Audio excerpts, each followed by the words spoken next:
Class 10th में हम लोग सेट नंबर 7 कर रहे थे जिसका कोड सीबी है। इसके 2 पार्ट हम लोग कर चुके हैं और पिछले 2 पार्ट्स में क्वेश्चन नंबर 1 और ऑब्जेक्टिव हम लोग कर चुके हैं। स्टार्ट करेंगे क्वेश्चन नंबर 2 के का पार्ट से। इसमें कहा गया इस द्विघात बहुपद के शून्य ज्ञात करो। बेटा शून्य चाहिए तो पहले शून्य कर दो।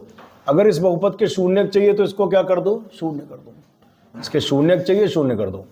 पता करो, फैक्टर करो, 4 तियां 12, 12 के ऐसे फैक्टर करो घटाने पर 1 हो जाए तो जवाब आएगा 4 तियां 12 और 4 में 3 गया 1। 3x स्क्वायर माइनस, यहाँ पे 1 है, 1 को लिखेंगे 4 माइनस 3, 4 में से 3 गया 1, 1 गुणे x, x हो गया। ठीक है, 3x स्क्वायर माइनस का 4x माइनस माइनस प्लस का 3x माइनस 4 इक्वल्स टू 0। पहले 2 में कॉमन क्या है, x कॉमन तो बचा 3x, फिर x कॉमन तो बचा 4, फिर प्लस 1 कॉमन तो हो जाएगा 3x माइनस 4 बराबर 0। अब इसमें से अंदर से क्या कॉमन हो रहा है, 3x माइनस 4, बचा क्या, x प्लस 1 बराबर 0। एक बार पहला फैक्टर 0 करेंगे और एक बार दूसरा फैक्टर 0 के इक्वल करेंगे। अब देखिए माइनस का 4 उधर जाएगा प्लस का 4, तो x बराबर हो जाएगा 4/3, प्लस 1 उधर जाएगा तो माइनस 1। तो इसके 2 शून्यक आ गए। बेटा कौन कौन से बताओ, 4/3 कॉमा माइनस 1। इसका आंसर चेक किया जा सकता है एग्जाम में। ये दोनों वैल्यूज वहां रखकर देख लो, अगर संतुष्ट कर दें तो इसका मतलब आंसर सही है। फिर भी इसमें हम रखकर नहीं चेक करेंगे, ऐसे ही देख लेते हैं अनसॉल्व्ड में क्या दिया, 4/3 और माइनस 1 दिया है। ये क्वेश्चन लेकिन अभी कंप्लीट नहीं हुआ है, क्योंकि इसमें एक बात और पूछी गई है। इन्होंने कहा कि शून्यकों और गुणांकों के बीच के संबंध को सत्यापित करो। बहुत सारे सवाल ऐसे बुक में भी हैं। तो शून्यकों और गुणांकों के बीच में 2 संबंध होते हैं। एक होता है अल्फा प्लस बीटा बराबर माइनस बी अपॉन ए, एक होता है अल्फा इंटू बीटा बराबर सी अपॉन ए। तो पहले हम ए बी सी के मान निकाल लें। ए का मान कितना है, देखो ध्यान से 3, बी का मान कितना है -1 और सी का मान कितना है -4। तो इसके गुणांक निकल आए बेटा, ए बी सी के मान आ गए। ए की वैल्यू 3, बी की वैल्यू -1, सी की वैल्यू -4। अच्छा ये तो गुणांक हो गए और ये होते शून्यक। शून्यक को हम किससे लिखते हैं, शून्यक को लिखते हैं अल्फा बीटा से। अल्फा बराबर कितना है 4/3 और बीटा बराबर क्या है -1। Now alpha plus beta find करेंगे। What is alpha, 4/3 and beta is -1। फिर 3 एकम 3/3 और 4 में से 3 गया तो 1/3। अल्फा प्लस बीटा का मान कितना होगा, -b अपॉन ए। बी का मान है -1 अपॉन ए का मान 3, माइनस माइनस प्लस 1 अपॉन 3। आप चेक करो क्या ये दोनों बराबर आए हैं कि नहीं। फ्रॉम 1 and 2, 1 और 2 से आप ध्यान दो, दोनों का राइट साइड बराबर है। हाँ जी बराबर है, तो लेफ्ट साइड भी क्या होगा, बराबर होगा। यानी अल्फा प्लस बीटा बराबर माइनस का b अपॉन ए। ये आ गया भाई। अब अल्फा इंटू बीटा क्या होता, c अपॉन ए। तो अल्फा इंटू बीटा, अल्फा की वैल्यू 4/3,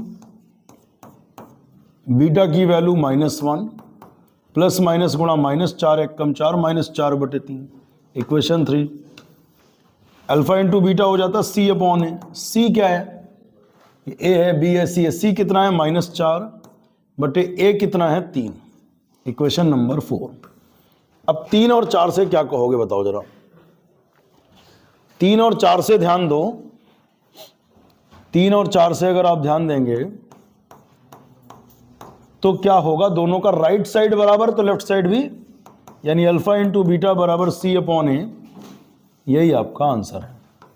एक तो अल्फा प्लस बीटा, तो लास्ट में लिखो गया था शून्यकों और गुणांकों के बीच के संबंध सत्यापित होते हैं। तो ये दूसरे का पार्ट कंप्लीट हो गया।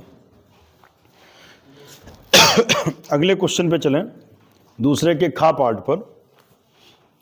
क्या कह रहा है, ऐसी 2 संख्याएं निकालो जिनका योग 27 हो, गुणनफल 182 हो। तो सबसे पहले लिखेंगे यहां पर क्या, मान लिया 2 संख्याएं x और y हैं। मान लिया 2 संख्याएं x और y है। इन्होंने कहा इनका योगफल 27 है, तो पहली कंडीशन बन गई x प्लस वाई बराबर 27। ठीक है, तो y बराबर कितना हो जाएगा 27 प्लस एक्स उधर गया minus X, equation number 1। According to the second condition इन्होंने बोला कि इनका गुणनफल 82 है, गुणनफल 182 है, सॉरी, x इंटू वाई बराबर 182, y की वैल्यू कितनी 27 माइनस एक्स बराबर 182, गुणा करें 27x plus minus minus X into X, X square is equal to 182, negative X square उधर गया पॉजिटिव, पॉजिटिव उधर गया तो निगेटिव, निगेटिव उधर गया पॉजिटिव, पॉजिटिव उधर गया निगेटिव, ये उधर पहले से रखा 182। अब सारे उधर चले गए तो इधर जीरो बचा, अब जीरो इधर बराबर में लिख दो या उधर लिख दो, एक ही बात। अब इसके फैक्टर करने हैं, हमें तो याद है क्योंकि बहुत पुराना क्वेश्चन है ये। 182 के ऐसे फैक्टर करो जोड़ने पर 27 हो जाए, 14 13 होगा क्या, 14 3 42 के 2 हासिल लगे 4, 14 1 कम 14 4 18 और 27। आपका तरीका नहीं याद होगा तो भाई ऐसे करना पड़ेगा, 2 से काटो, 2 ने 18, 2 1 कम 2, फिर आप 9 1 10, 3 से नहीं कटेगा, 7 से कटेगा, 7 1 कम 7, 2 9 2 बचे, 21 7 3 21 13, 1 कम 13, देखो 14 और 13, 14 13 जोड़ो तो 27 और 14 13 की गुणा करो तो 100, एक्स स्क्वायर माइनस 27 को लिखेंगे हम 14 plus 13 plus 182 equals to 0, minus का 14x प्लस माइनस माइनस का 13x plus 182 equals to 0। x इसमें कॉमन लो तो बचा x, x कॉमन लो तो 14, माइनस 13 कॉमन लो तो बचा x, फिर माइनस कॉमन तो माइनस 13 1 कम 13, 5 18 5 बचे 52, 13 चक्कू 52, x माइनस 14। अब क्या करा जाए, x माइनस 14 पूरे में कॉमन बचेगा, x minus 13, x minus 14 common बचा, x माइनस 13 बराबर 0।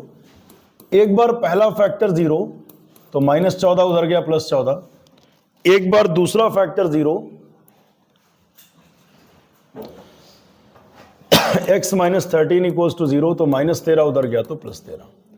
अच्छा x बराबर 14 तो y बराबर कितना बता दो जरा, जब यहां 14 रखोगे तो 27 में 14 घटेगा तो 13 आएगा, x बराबर 13 तो y बराबर कितना बताइए, 13 रखोगे 27 में 13 घटेगा तो 14 आएगा। तो संख्याएं आप बोल दो चाहे 14 13 है या 13 14 है, एक ही बात है।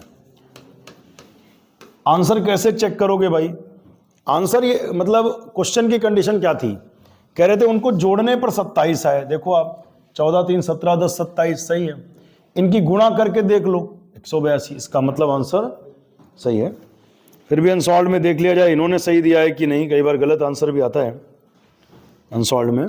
दूसरे का ये खा पार्ट है, 13 और 14 दिया है, बिल्कुल सही है। अब तीसरे का गा नहीं होगा, दूसरे का गा।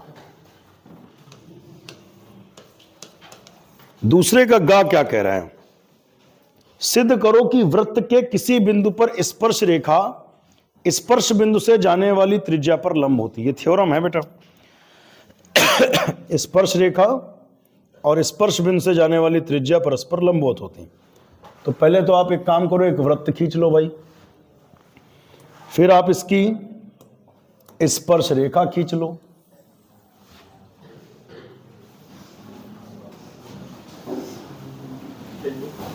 स्पर्श रेखा खींच ली, फिर इसकी त्रिज्या भी खींच लो। जो जो वो कह रहे हैं सारा कर दिया बेटा, क्वेश्चन पढ़िए, उन्होंने सारी बातें कही। वृत्त की स्पर्श रेखा और स्पर्श बिंदु से जाने वाली त्रिज्या परस्पर लंबवत होते हैं। तो जो जो बातें उन्होंने कही, उन्होंने बोला वृत्त, वृत्त खींचा, स्पर्श रेखा खींची, त्रिज्या स्पर्श बिंदु से जाने वाली त्रिज्या वो भी खींची, और इसका नाम कुछ रख लिया जाए P, इसका नाम रख लिया जाए Q। अब यहां सबसे पहले थ्योरम का जो तरीका होता है लगाने का, सबसे पहले हम लिखते हैं दिया है या ज्ञात है। अब यहां लिखेंगे दिया है में, वृत्त का केंद्र O है, वृत्त का केंद्र O है, ठीक है। वृत्त के बिंदु A पर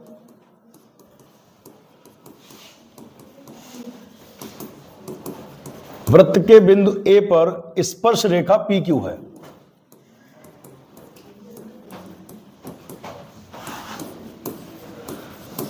बहुत ध्यान से समझिए, वृत्त का केंद्र O है, वृत्त के पॉइंट ए पर एक स्पर्श रेखा है जिसका नाम क्या है, पी क्यू, और हमें सिद्ध क्या करना, अगली हेडिंग पड़ेगी सिद्ध करना है। सिद्ध करना है, क्या होगा भाई, सिद्ध करना है में ये कहा गया कि स्पर्श रेखा और स्पर्श बिंदु से जाने वाली त्रिज्या परस्पर लंबवत होते हैं। इसका मतलब हमें प्रूव करना है कि OA is perpendicular to PQ। OA लंबवत है किस पर, PQ पर। ये कैसे करा जाएगा, इसके लिए छोटी सी एक कंस्ट्रक्शन भी हम लोग करेंगे, बहुत बड़ा कोई काम नहीं करना, और फिर इसके बाद उपपत्ति। उपपत्ति भी बहुत छोटी है इसकी, बड़ी उपपत्ति नहीं है कोई, लेकिन इससे पहले थोड़ा सा कुछ कॉन्सेप्ट और पढ़ लें हम लोग। कॉन्सेप्ट ये है, अगले पेज पर चल के थोड़ा पढ़ा जाए। कॉन्सेप्ट ये है कि अगर किसी बिंदु से, ध्यान से समझिएगा, किसी बिंदु से रेखा पर आपने, एक रेखा पर बहुत सारे बिंदुओं को आपने मिलाया, मतलब सामने एक रेखा थी और एक फिक्स पॉइंट था, वहां से बहुत सारे बिंदुओं को आपने मिला दिया रेखा के। अब ध्यान से समझना, जो सबसे न्यूनतम दूरी होगी यहां से, जो सबसे छोटी दूरी होगी, वही इस सामने वाली रेखा पर लंब होगी, वही इस सामने वाली रेखा पर। अच्छा, लंब दूसरी तो हो नहीं सकती, आप कहते हो नहीं सर ये भी एक लंब है, लंब कैसे हो जाएगा भाई, ये भी अगर लंब हो गया तब तो ये जो ट्रायंगल बन रहा है तो 90 90 180, और त्रिभुज बना उसके तीनों कोणों का योगफल 180 अंश, और अगर 2 90 हो गए तो इसका मतलब तीसरा 0 डिग्री है। 0 डिग्री होने का मतलब ये लाइन इसी पर है। तो सबसे छोटी दूरी जो होती है, सबसे न्यूनतम दूरी, वही लंब होती है, या उल्टा भी बोल सकते हैं, जो लंबवत होती है वही न्यूनतम दूरी होती है। दो बातें हैं, जैसे कभी कोई रेखा है और कोई बिंदु है, यहां से जो सबसे छोटी दूरी होगी, न्यूनतम दूरी, वही इस रेखा पर लंब होगी। उल्टा भी बोला जा सकता है कि जो लंब होगी वही सबसे न्यूनतम दूरी होगी। तो अगर हम इसमें यह प्रूव कर दें कि OA इज मिनिमम, कि O से हम चाहे जितने, O से हम इस रेखा PQ पर चाहे जितने बिंदु लेकर मिला दें, लेकिन सबसे छोटी दूरी कौन सी होगी, OA होगी। अगर OA को प्रूव कर दें कि OA मिनिमम है तो सिद्ध हो जाएगा कि OA PQ पर लंबवत है। बहुत ज्यादा रेखाएं तो हम नहीं खींचेंगे, लेकिन इसमें हम कुछ रेखाएं आपको पहले खींच करके दिखाते हैं, जरा देखना। मान लो हमने बहुत सारे बिंदुओं से मिला दिया, पहले Q से ही मिला दें, और पॉइंट से मिला दिया, इस पॉइंट से मिला दिया, इस पॉइंट से मिला दिया, है ना, इस पॉइंट से मिला दिया, P से भी मिला देते चलो, और पॉइंट से मिला दिया। इन सारी दूरियों के नाम रख दें आपको M, N, L, T, है ना, Z, जो भी है। ये आपको कुछ दूरियां दिख रही होंगी, OP, OZ, OT, OL, OA, ON, OM, OQ। इनमें सबसे छोटी दूरी OA है। ये बात कही कैसे जाए, कहने का तरीका यह है कि आप ये कह दो कि OA जो है, यहां पर एक पॉइंट ले लेते हैं, कोई नाम दे दो, जैसे X लिया भी कहीं नहीं, हम ये कह दें कि OA जो है वो OX के बराबर है। ये तो कह सकते नहीं कह सकते, अरे ये तो कह दो, क्योंकि OA और OX तो त्रिज्याएं है ना वृत्त की। वृत्त की परिभाषा है कि OA और OX बराबर होगा। वृत्त में केंद्र से परिधि के हर बिंदु की दूरी बराबर होती है, तो OA बराबर OX। और OX के बारे में हम कह सकते हैं कि OX छोटी है ON से। OX किससे छोटी है बताओ? अब इसमें मत कहना क्यों, ये तो सामने दिख रही है। OX को आगे बढ़ाया ना तब ON तक पहुंचे, N तक पहुंचे। तो OX छोटी है किससे? ON से। तो OX किसके बराबर है? OA के। OX किसके बराबर? OA के। तो OA छोटी हो गई ON से। हमने प्रूव कर दिया कि जो OA दूरी है वो ON से छोटी है। ऐसे समझो ये सारी दूरियां वृत्त के बाहर निकल गई, ये सारी दूरियां वृत्त के। अच्छा, इसको थोड़ी देर के लिए मान लो हम R मान लें, ये R मान लिया, तो ये भी R होगी, यहां तक ये भी R होगी, यहां तक ये भी R होगी, है ना, ये भी R होगी, ये भी R होगी, ये भी त्रिज्या R होगी। अब आपको क्लियर दिख रहा होगा कि ये सारी दूरियां जब R हैं तो R जो है वो इससे भी छोटा है, क्योंकि देखो R को बड़ा करने पर ये दूरी बनी, R को बढ़ाया, इसको बढ़ाया, इसको बढ़ाया, ये भी। हम तो कहते हैं यहां पर भी अगर बिंदु लोगे तभी भी वो R से ज्यादा होगा, क्योंकि R तो यहीं तक होगा। मान लो 5 सेंटीमीटर 5 यहीं तक होगा और ये 5.2 या 5.3 हो जाएगा। तो ये प्रूव हो रहा है कि ये दूरी OA मिनिमम है, और यही मिनिमम है, इसका मतलब ये लंबवत है। अब इसको करा कैसे जाए देखिए जरा, ये समस्या हो गई। हम सारी रेखाओं को नहीं मिलाएंगे, चित्र भले हमको दोबारा एक रेखा के लिए प्रूव करेंगे केवल, जाने दो, वृत्त को फिर से बना लिया जाएगा, ठीक है ना।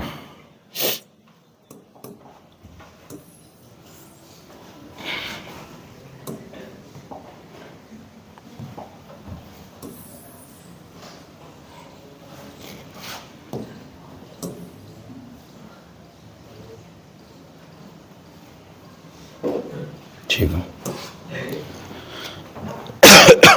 अब हम लोगों ने इसको क्या माना था बेटा, इसको माना था ओ, OA को भी मिलाकर रखा था,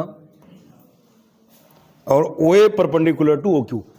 रचना में हम क्या करेंगे, हम लिख देंगे OQ को मिलाया, क्योंकि रेखा तो ले, अन्य बिंदु क्यों लें, सिर्फ इतना लिख दिया जाए OQ को मिलाया, और इसके बाद हेडिंग डालेंगे उत्पत्ति। OQ को मिलाया, लेकिन मिलाया नहीं अभी हमने, OQ को मिलाया, जो वृत्त को कोई नाम दे दिया जाए, M पर काटती है, OQ को मिलाया जो वृत्त को बिंदु M पर प्रतिच्छेद करती है। हमने क्या किया, OQ को मिलाया जो वृत्त को कहां पर काटती है, M पर काटती है। अब हम ये लिख सकते हैं, चूंकि OM बराबर OA, OM बराबर OA, OM बराबर OA लिखेंगे, इसे इक्वेशन 1 दे दो, ब्रैकेट में लिख दो दोनों वृत्त की त्रिज्याएं हैं, दोनों वृत्त की त्रिज्याएं हैं।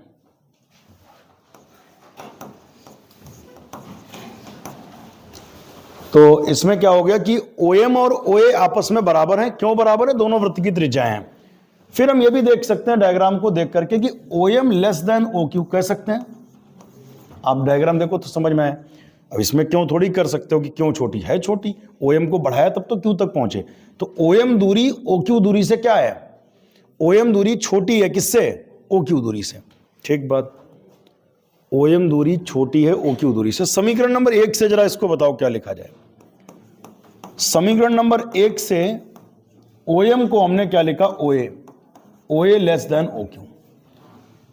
तो हमने प्रूव कर दिया कि OA जो है वो OQ से छोटी है, OA OQ से, अतः OA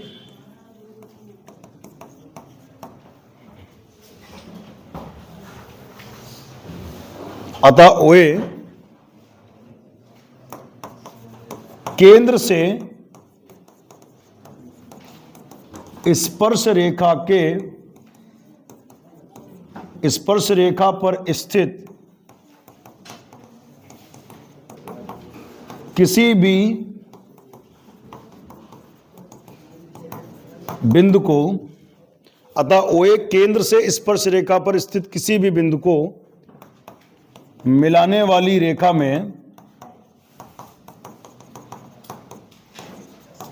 रेखाओं में न्यूनतम होगी। ठीक है, इस लाइन को समझिए। हमने क्या लिख दिया, हमने लिखा कि जो OA है वो केंद्र से स्पर्श रेखा पर स्थित किसी भी बिंदु को मिलाने वाली, इस पर जितने पॉइंट हैं किसी भी पॉइंट को मिलाने वाली रेखा, इस मिलाओ OA उन सब में क्या होगी, न्यूनतम होगी। और चूंकि न्यूनतम दूरी ही लंबवत होती है, चूंकि न्यूनतम दूरी ही क्या होती है, लंबवत होती है, अतः हम ये कह सकते हैं कि OA लंबवत होगी किस पर, OA लंबवत होगी किस पर, PQ पर। और यही हमें प्रूव करना, मतलब मेन काम था इसको लंबवत करने के लिए, इसे सबसे छोटा प्रूव करना। तो हमने कहा ये इसके बराबर है, ये उससे छोटी है, तो ये भी उससे छोटी होगी। ऐसे चाहे जितनी रेखाएं मिला लो स्पर्श रेखा पर, सारे बिंदुओं से मिला लो, सबसे छोटी कौन आएगी, OA, इसलिए OA क्या होगी, न्यूनतम होगी। तो ये थ्योरम कंप्लीट हुआ। इसके बाद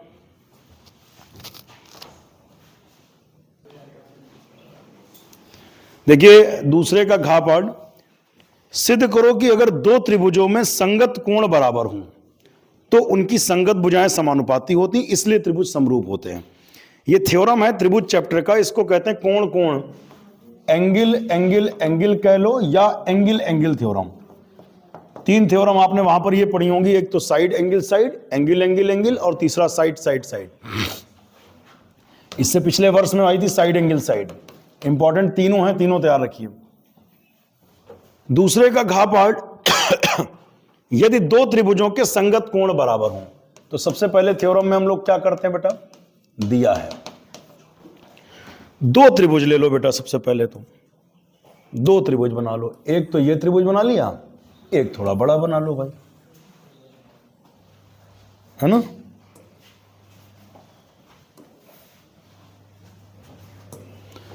ये दो त्रिभुज आपने बना लिए, एक का नाम क्या रख लिया बेटा, ABC। इसका भी नाम कुछ रख लो, क्या रखते हैं हम लोग वैसे, DEF। ठीक, तो इसमें दो त्रिभुज दिए हैं, यहां लिखोगे, इसमें पढ़िए ध्यान से। सिद्ध करो कि यदि दो त्रिभुजों में संगत कोण बराबर हो, ये कह रहे हैं इनके संगत कोण बराबर हैं, तो लिखोगे दो त्रिभुजों नाम बताओ, ABC, दो त्रिभुजों कॉमा लगा दो, त्रिभुज ABC तथा त्रिभुज DEF में क्वेश्चन में खुद लिखा है कि इनके संगत कोण बराबर हैं। इनके संगत कोण, तो A किसके बराबर है, ध्यान दीजिए, D के। B किसके बराबर है, B किसके बराबर है, E के। और C किसके बराबर है, F के। ठीक है, फिर से सुनिए, इन्होंने कहा कि दो ट्रायंगल हैं और इनके संगत कोण बराबर हैं, यानी A किसके बराबर D के, B किसके बराबर E के, C किसके बराबर F के, संगत कोण बराबर हैं। आगे पढ़ो, सिद्ध क्या करना है, आगे लिखा है सिद्ध करना है। सिद्ध करना है में इन्होंने कहा कि अगर संगत कोण बराबर हैं तो उनकी संगत भुजाएं एक ही अनुपात में होती हैं, संगत भुजाएं समानुपाती होती हैं, यानी AB upon DE, AB upon DE, AB upon DE बराबर BC upon EF, AB upon DE बराबर BC अपॉन EF बराबर AC अपॉन DF। ये कह रहे हैं संगत कोण बराबर हैं तो संगत भुजाएं समानुपाती होती हैं। और आपको पता होगा, जब आपने समरूप त्रिभुज या समरूप बहुभुज के बारे में पढ़ा होगा, उसकी दो शर्तें होती थी। पहली बात संगत कोण बराबर हो, दूसरी बात संगत भुजाएं अनुपाती हो। तब क्या होता था, दोनों त्रिभुज हो जाते थे समरूप। जब ये हो जाएगा कोण बराबर भुजाएं अनुपात में, तो त्रिभुज ABC समरूप त्रिभुज DEF। इसमें एक गलती और होती है, कुछ बच्चे इस क्वेश्चन को समझ ही नहीं पाते। उन्हें लगता कि कोण बराबर दिया है, उन्हें थ्योरम ध्यान ही नहीं आती, उन्हें लगता है इसमें एंगल एंगल लगेगा। कहते सर तीनों कोण बराबर दिए हैं, A D के बराबर, B E के बराबर, कोण कोण समरूपता से हो गए दोनों त्रिभुज समरूप। लेकिन इसमें ऐसा नहीं है, इसमें प्रूव करना है इस थ्योरम को कि अगर कोण बराबर हैं तो भुजाएं अनुपात में होंगी, फिर त्रिभुज समरूप होंगे। तो पहले यह करके दिखाना है। अच्छा, इसमें रचना करनी पड़ती है, और तीनों थ्योरम जो इसकी है ना, side angle side, side side side और ये एंगल एंगल, तीनों की रचना बिल्कुल सेम है। कैसे रचना करते सुनना। इस पर हम लोग क्या करते हैं, एक पॉइंट ले लेते हैं P, और इस पर एक पॉइंट ले लेते हैं Q। इस प्रकार लेते हैं कि AB जो है वो DP के बराबर, बिल्कुल नाप के इसके बराबर ले लेते हैं, और AC जो है वो किसके बराबर ले, DQ को, और PQ को ज्वाइन कर देते हैं। PQ को क्या करते हैं, PQ को ज्वाइन कर देते हैं, PQ को मिला देते हैं। देखिए लिखेंगे कि DE तथा DF पर, DE तथा DF पर, DE तथा DF पर क्रमशः बिंदु P तथा Q इस प्रकार लिए, किस प्रकार लिए बेटा, कि AB किसके बराबर हो गया, DP के, AB किसके बराबर हो गया, DP के, तथा AC किसके बराबर हो गया, DQ के। तो ये तो हो गई रचना। इसके बाद शुरू होगा उत्पत्ति का खेल। देखिए कैसे होगा, कैसे लगेगा। टारगेट पहले ही पूरा क्लियर कर दे। ऊपर के जो ट्रायंगल हैं ये सर्वांग तो हो ही गए। कैसे, सुन लो। ए बी डीपी के बराबर, ए सी डी क्यू के बराबर, कोण ए कोण डी के बराबर दिया है सवाल में। तो साइड एंगल साइड से ये दोनों त्रिभुज सर्वांगसम हो गए। समरूप नहीं कह रहे, सर्वांगसम, जो 9th में तुमने पढ़ा था सर्वांगसम, सर्वांगसम हो गए। अब अगर ये सर्वांगसम हो गए तो सर्वांगसम त्रिभुजों के संगत कोण बराबर होते हैं। देखना, तो ये वाला कोण इसके बराबर हो गया और ये वाला कोण इसके बराबर हो गया, लेकिन ये तो इसके बराबर था, बीई के बराबर था, सी एफ के बराबर था। जब सर्वांगसम किया तो ये दोनों इन दोनों के बराबर हो गए, लेकिन ये दोनों तो इन दोनों के बराबर थे। इसका मतलब ये दोनों भी आपस में, और ये दोनों आपस में बराबर हो गए। तो अगर दो रेखाओं को तिर्यक रेखाओं द्वारा काटे जाने पर संगत कोण बराबर हो तो रेखाएं समांतर होती हैं। तो P Q parallel to E F हो जाएगा। और जब ये दोनों समांतर हो जाएंगी तो हम थेल्स प्रमेय लगा पाएंगे। कौन सी प्रमेय लगा पाएंगे? थेल्स प्रमेय की उप प्रमेय लगा देंगे। यहां पर क्या होती है? डीपी अपॉन डीई बराबर D Q upon D F, पहली दूरी बटे पूरी दूरी। तो डीपी बटे डीई बराबर डी क्यू बटे डी एफ, और डीपी को वापस हम क्या लिख देंगे रचना से? डीपी को लिख देंगे ए बी। तो ए बी अपॉन डीई बराबर डी क्यू बटे डी एफ था, डी क्यू को ए सी लिख देंगे, ए सी बटे डी एफ। इतना प्रूव हो जाएगा, और जब ये प्रूव हो जाएगा दूसरा करते भी नहीं, इसी प्रकार लिख दिया जाता है। ठीक है, तो ओरली डिस्कस हो गई, लेकिन फिर भी इसको लगा के भी दिखा देते हैं। देखिए कैसे होगा। उत्पत्ति करते हैं।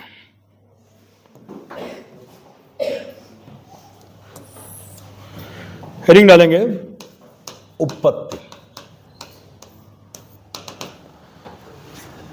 ये ऊपर वाले दोनों ट्रायंगल ले रहे हैं, त्रिभुज एबीसी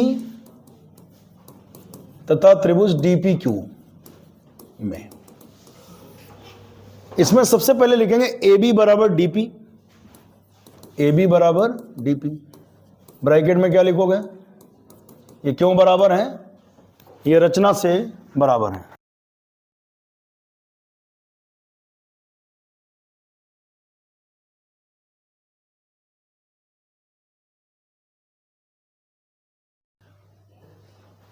देखिए ए बी जो है वो डीपी के बराबर हो गया रचना से, और ए सी किसके बराबर हो गया? डी क्यू के। कोण ए किसके बराबर है? कोण ए कोण डी के बराबर है। क्यों बराबर है? ये एंगल ए एंगल डी के बराबर है दिया है, और ए सी जो है वो डी क्यू के बराबर है। ए सी किसके बराबर है? डी क्यू के। ए सी डी क्यू के बराबर क्यों है? ब्रैकेट में वही लिखेंगे क्या? रचना से। रूल कौन सा लगाएंगे बताओ? साइड एंगल साइड सर्वांग समता से, साइड एंगल साइड सर्वांग समता से हम ये कह सकते हैं कि ट्रायंगल एबीसी ये सर्वांगसम हो गया किसके? त्रिभुज डीपीक्यू के। सर्वांगसम हो गया बेटा। अब सर्वांगसम त्रिभुजों के संगत अवयव बराबर होते हैं, तो बी किसके बराबर होगा? पी के। बी किसके बराबर होगा? पी के। समीकरण 1 बना लो। और सी किसके बराबर होगा बेटा? सी किसके बराबर होगा बताइए? क्यू के। Equation number 2। फिर ये किस आधार पे हुआ? ब्रैकेट में याद होगा 9th में लिखा करते थे सीपीसीटी, याद है? Corresponding part of congruent triangle, मतलब सर्वांगसम त्रिभुजों के संगत अवयव बराबर होते हैं। लेकिन एक बात का ध्यान दो जरा, शुरू में देखो जरा, बी बराबर किसके था? ध्यान से देखो, बी किसके बराबर था? बी बराबर था ई के। और सी किसके बराबर था? एफ के। इसे इक्वेशन 3 बनाओ, इक्वेशन 4 बनाओ, और ब्रैकेट में क्या लिख दो? दिया है। अब 1 और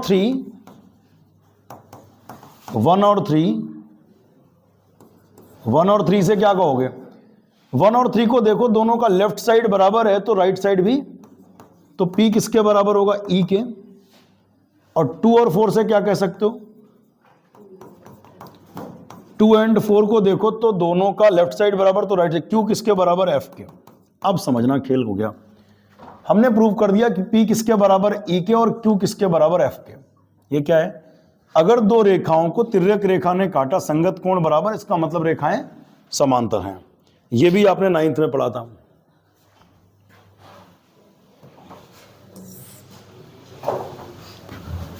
यहां लिखेंगे यदि दो रेखाओं को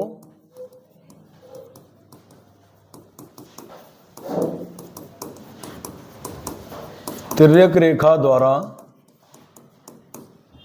प्रतिच्छेद करने पर संगत कोण बराबर हों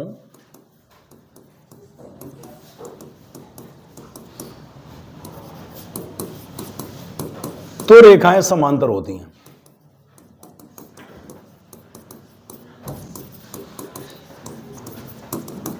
तो यहां क्या कहेंगे बेटा, समझना, ये संगत कोण बराबर है तो रेखाएं समांतर हैं, अतः P Q parallel to E F, अतः P Q parallel to E F, समझना। अब अगर किसी त्रिभुज में कोई रेखा किसी भुजा के समांतर है तो थेल्स प्रमेय लग सकती है। इसमें हम थेल्स प्रमेय की उप प्रमेय लगाएंगे, लिखेंगे थेल्स प्रमेय की उप प्रमेय से। थेल्स प्रमेय की उप प्रमेय क्या होती थी, हम ये लिख सकते हैं कि पहली दूरी बटे पूरी दूरी यानी डीपी बटे डीई, डीपी बटे डीई, डीपी बटे डीई बराबर डी क्यू बटे डी एफ, डी क्यू बटे डी एफ। इसमें डीपी को क्या लिख सकते हैं बेटा, डीपी को क्या लिख सकते हैं, रचना से जरा देखना, रचना दिखा दें आपको, रचना से आप ध्यान दो जरा, डीपी को क्या लिख सकते हैं बताइए। डीपी को हम ए बी लिख सकते हैं, डीपी को क्या लिख सकते हैं, ए बी अपॉन डी बराबर, देखो जरा डी क्यू को क्या लिख सकते हैं, डी क्यू को ए सी लिख सकते हैं। अब जरा नजर डाल लो, सिद्ध क्या करना था, जो सिद्ध करना था उस पर नजर डालिए। ए बी अपॉन डी बराबर A C upon D F, ये प्रूव हो चुका है। लेकिन आप कहोगे सर पूरा नहीं प्रूव करा, आपने तो इतना ही प्रूव करा, दो भुजाओं का अनुपात प्रूव कर दिया केवल। इसी प्रकार ये भी किया जा सकता है, कैसे कर सकते हैं, कैसे कर सकते हैं ये भी थोड़ा समझ लो, अगर मन करे तो कर लेना, लेकिन नंबर इतने में पूरे मिलेंगे आपको, इतना बड़ा वैसे ही हो गया सवाल। उसमें आप क्या करोगे, बी ए दूरी यहां पर ऐसे ले लोगे, ये ऐसे, और बी सी दूरी यहां पर ले लोगे और रेखा ऐसे खींच दोगे। ये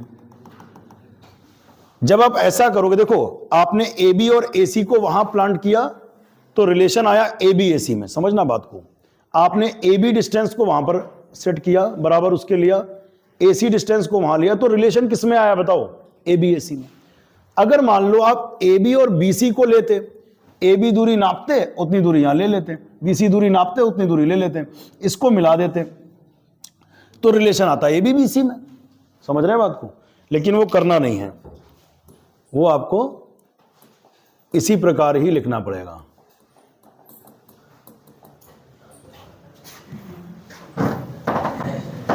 लिखेंगे इसी प्रकार सिद्ध कर सकते हैं, इसी प्रकार सिद्ध कर सकते हैं कि A B upon D E, A B upon D E बराबर B C upon E F. Equation number 6। From 5 and 6 हम क्या कह सकते हैं जरा देखना, दोनों का लेफ्ट साइड बराबर तो राइट साइड भी बराबर होगा, तो ये इसके बराबर, ये तीनों आपस में बराबर, तो A B upon D E बराबर B C upon E F, और यही वैल्यू इसके बराबर A C upon D F के। लास्ट में ये भी लिख देना कि अतः त्रिभुज ए बी सी, अतः त्रिभुज ए बी सी समरूप त्रिभुज डी ई एफ।